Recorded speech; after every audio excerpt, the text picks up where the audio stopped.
Before I had the procedure, I had actually probably pretty bad sinus issues, a lot of sinus pressure and pain above the nose, as well as some postnasal drip that would come up as well. Days when it was rainy and humid, it'd be really difficult in terms of having a lot of pressure and pain on those days. So when I started coming here to this office, learning about this procedure, it sounded like a pretty good way to help alleviate some of that.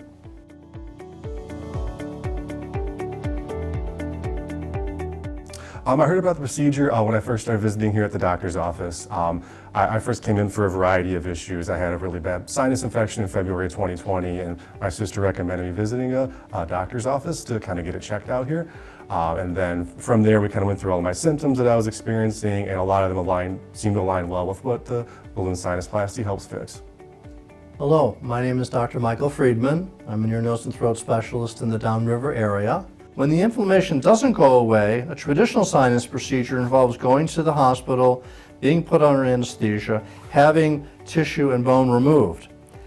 The balloon procedure, on the other hand, allows us to insert a wire, thread a balloon over the wire, inflate the balloon in specific areas to create that same opening without having to remove all of the bony tissue that we showed in the previous animation, with significant results and much less downtime, much less of an issue as far as hospitalization, anesthesia, and getting back to your normal activities more quickly.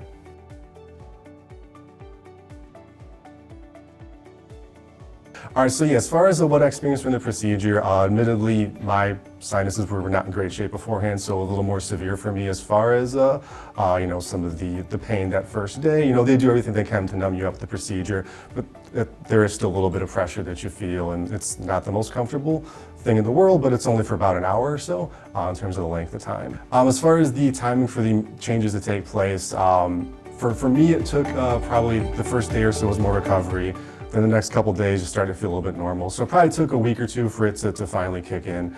But then once, got to that point, it was like, okay, I could feel the difference between night and day.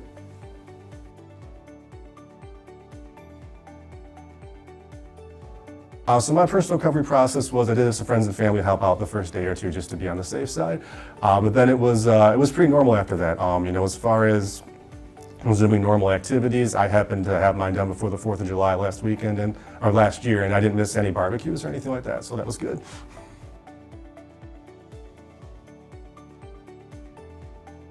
I would definitely recommend the procedure to a family member or friend. For me, the biggest thing, I'm a big cost-benefit guy. You're talking about a day or two of uncomfortability, as well as a few days of recovery after that, but the benefit you gain, shortly after a week or two, it's definitely well worth it.